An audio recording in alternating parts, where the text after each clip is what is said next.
Afternoon to all our friends. There's so many of you gone today. Boy, who we got? We got Rishi gone today. We got Chris gone today. We got Cam. Um, yep. Yep. Hey, go Chris. We hope you're winning right now. Don't get pinned. Okay, you wrestle tomorrow. That a boy. All right. Okay, so here we go. The graph of tangent. In terms of x and y, what is tangent? Y over x. So let's look at our unit circle and so we can piece this together. So if tangent is y divided by x, is it positive or negative in the first quadrant? Positive or negative second? Third? Positive. Fourth? So see how sine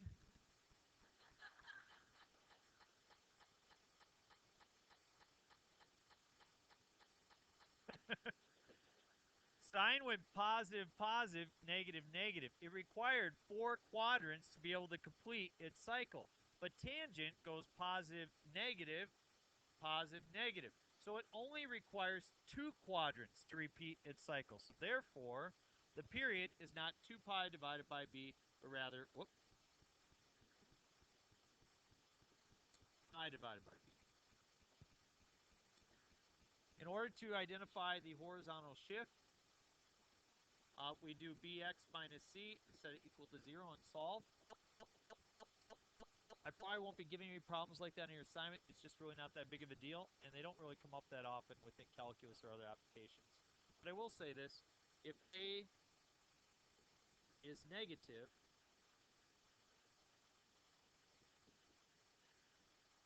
there's a vertical reflection.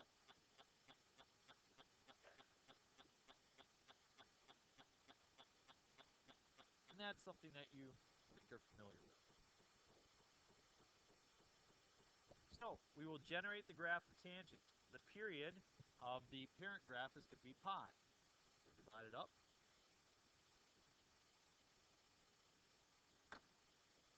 How many quadrants does it take for tangent to repeat itself? 2. So therefore, instead of dividing into 4 parts, I just divide it in half.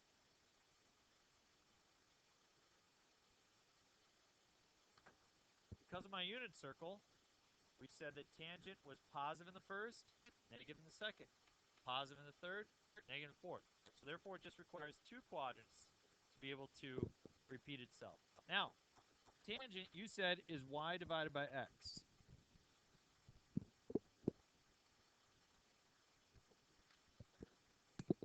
What else do we know that's y divided by x? Slope. So tangent is really similar to slope. So we start at 0 in order to generate some values. What is the slope of a line that is 0 degrees?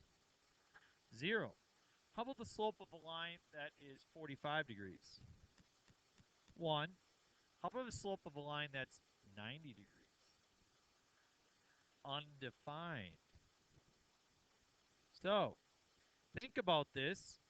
Between 0, between 45 degrees and 90 degrees, it goes from 1 to undefined. At some point, will it reach a slope of 2? How about 3? How about 4? How about 10? How about 100? 1,000? In fact, if we take out our calculator and we examine this,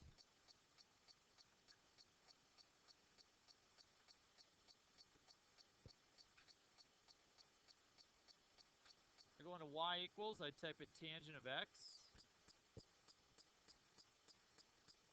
and I go into mode, and I want to be working in radians. I'm sorry, we're going to work in degrees because we'll understand that a little bit better. And I'm going to go to my table set. I'm going to set my independent variable to ask. And I go second table. An x value of 0, we said that if you have an angle of 0 degrees, the slope was 0. You guys told me if you have an angle of 45 degrees, you have a slope of 1. Okay? The angle is 60 degrees, slope is the square root of 3, or 1.7. Watch what happens as I increase this number.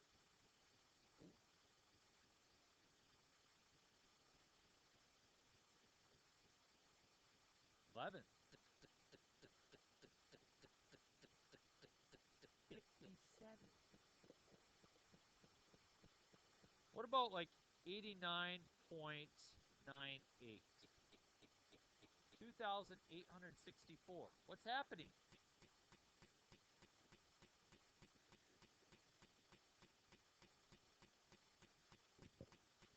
$572,958. It did. It rounded it just because it only carries out 4 decimal places. If I actually plug in an exact value of 90, you guys told me it's undefined. Sure enough, I get an error. So really, the value of the slope is going to infinity. So therefore, as we consider this,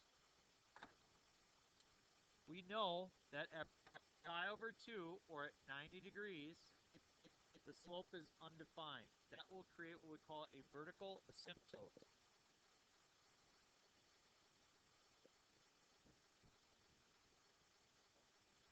Look again at my unit circle. How about at negative pi over 2? What would be the slope as I approach negative pi over 2? It would be at negative pi over 2 will be undefined. How does I get really close to it? Be really, really negative, right? A really big negative number, right? So again, we're undefined there. You guys told me that at 0, the slope is 0. At negative pi over 2, it's a really big negative number. At positive pi over 2, it's a really big positive number. So that's the shape that it makes. You also told me it's equal to 0 at pi and at negative pi. So that's the parent graph of tangent.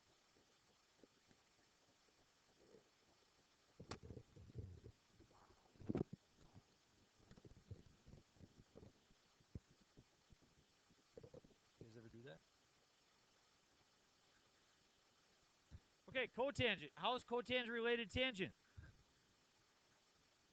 It's the reciprocal, right? Okay, so let's think about this. Okay, we're going to think real hard. I'm going to divide it up again to pi.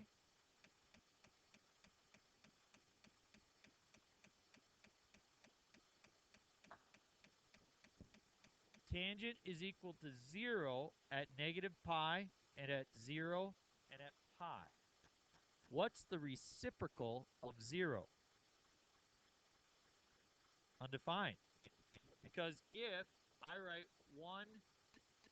0 divided by 1, that's 0. But if I write 1 over 0, that's reciprocal, and that's undefined. The reciprocal of 0 is undefined.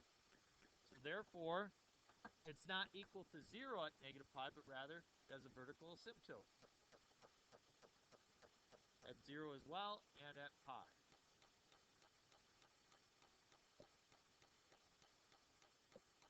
Now again, cotangent is going to repeat itself over the course of 2 quadrants. So I'm going to divide up into 2 quadrants.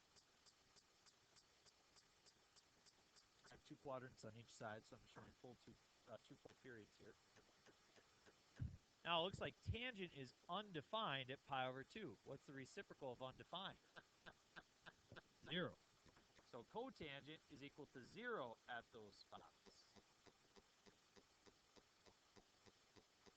A little bit more to think. I'm going to focus on this part of the graph right here. Is that a really big number or a really small number? What's the reciprocal of a really, really small number? A really big number, right? Like if I said, what's the reciprocal of 1/1,000,000th? You get a million, right? So if I take the reciprocal of all these values, I'm not going to end up with a small number right here. I'm going to end up with a really big number. And then look right here as I get close to pi over 2. What's the reciprocal of a really, really big number?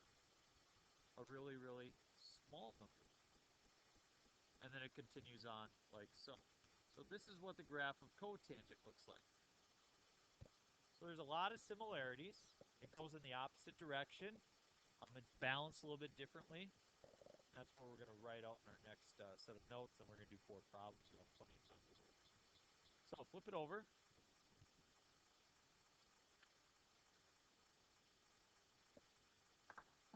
all, a vertical, an asymptote is in this case, asymptote doesn't have to be just a vertical line. It can be other things that we saw with hyperbolas and stuff.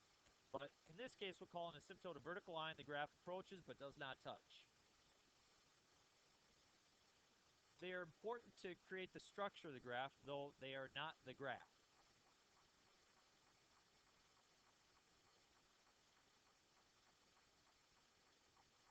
So in order to graph tangent, we need to know where tangent is equal to 0. And tangent is equal to 0 at the period values.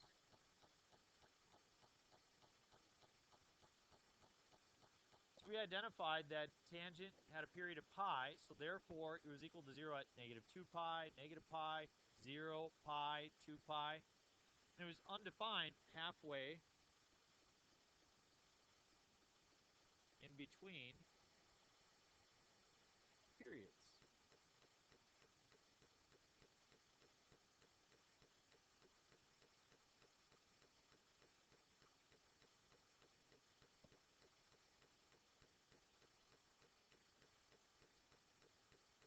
Since cotangent is the reciprocal of tangent, those simply switch. Cotangent is equal to 0 at the period values. It's equal to 0 halfway in between the periods. And if you can figure that out, you can have success graphing these. Now, let's look at the very last page of your notes where you see the parent function graphs. And you see for tangent and cotangent that it says tangent is equal to 0 at the period and cotangent is undefined at the period. You need to convince yourself of what that means and be able to apply it when you're using it in class. Okay? So try to make sure that you understand that piece. Let's try 4 examples so you can see how easy this is. We start off with tangent of pi x. First I'll identify the period. What is the period of tangent of pi x? 1. Take pi divided by pi.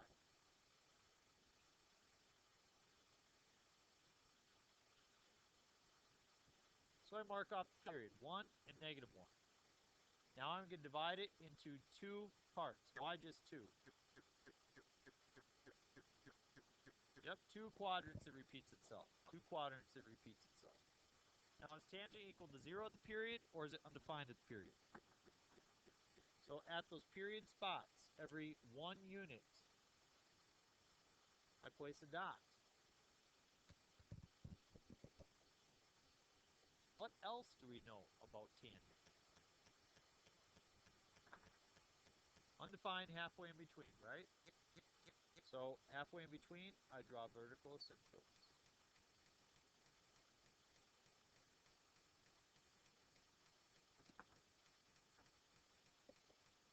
As you go to sketch your graph, one way that you might think about it is the parent graph, the slope as you pass through there is actually 1.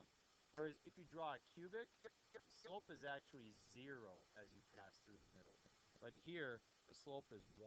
So you try to give it just a little bit of that shape. I'm not going to judge it critically, but I just want you to understand that piece.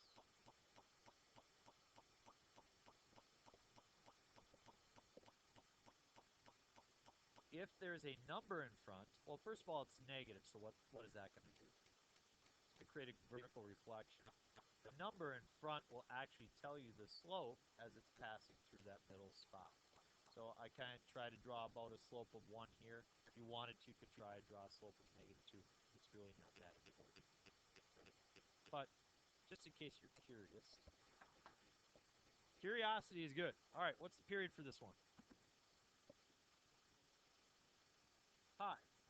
So I mark off pi, negative pi, and it takes 2 quadrants to repeat itself, so I divide it in half. Okay, so what do we know about tangent? Yep, equal to 0 at the period. So I put dots, period values.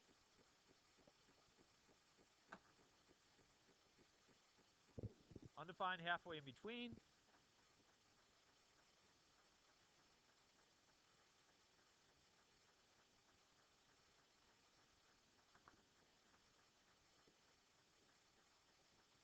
Yeah, so is it going to start down and finish up or start up and finish down? Start up and finish down.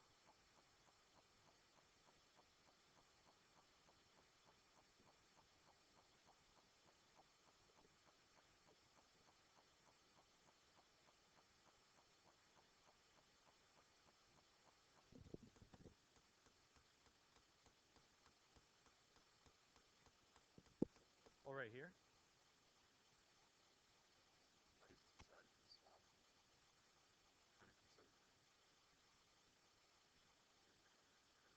Come on, Ray. Come on, I'm trying to make you laugh. Oh, funny guy.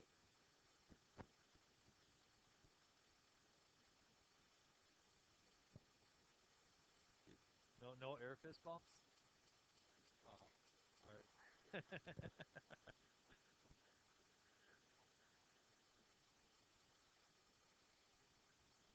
Is it Raylan or is it Raylan? But my daughter's name is Kiara, and a lot of people call her Kiara. And I really, can you tell me? It's Raylan.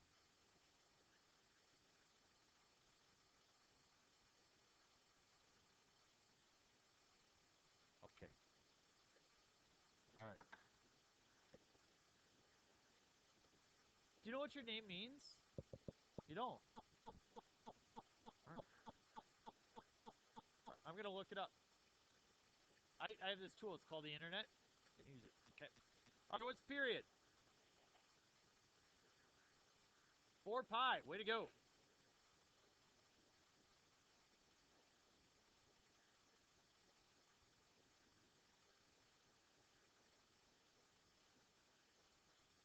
What is it that you know about cotangent? Undefined at the period.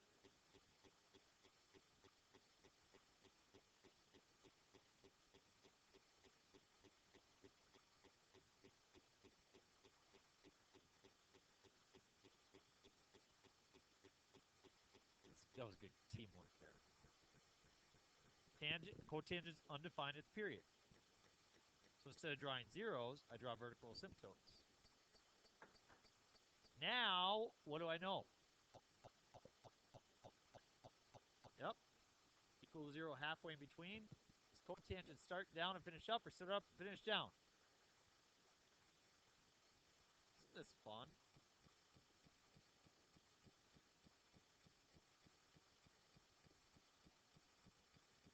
So in order to get the value of the period, you take pi and divide it by your b value. Your b value is 1/4. So when we multiply by the reciprocal, we get the fourth. Yep. All right. What's the period here? 3 pi. Who said that? Way to go. Yep. If you take pi over 1 and divide by pi over 3, multiply by 3 over pi, or the reciprocal, and those cancel, and I get 3. So mark out 3, just 3. Or you did. Oh. Okay, that's how to get her laugh. Insult me. She'll laugh. All right. So cotangent is what? Yeah, it's x over y, and its graph will be undefined at the period values. Yep, very good. So undefined at all of those period values of 3. So 3, what? Negative 3, 0, positive 3.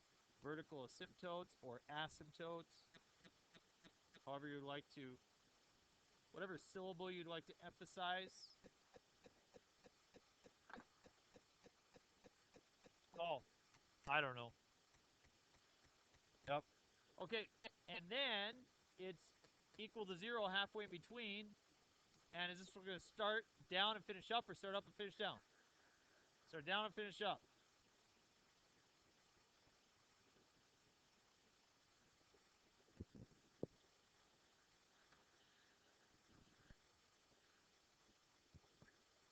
How many graphs have I made?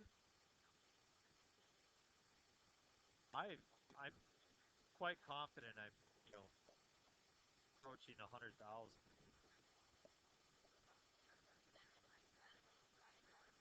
Okay, you need an assignment. You're ready. Boom. Go. Book assignment.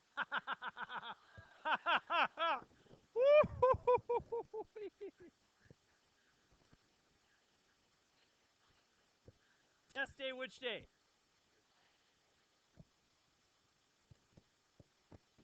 I think I said Wednesday, didn't I? Oh, I'm pretty sure we'll end up being Wednesday because what we'll do is we'll do secant, cosecant tomorrow. We'll do all 6 on Monday, and you'll get the study guide on Monday. And Tuesday will be a study guide work day, and then Wednesday will be test day. And again, this is the highest scoring test of the year. So get after it.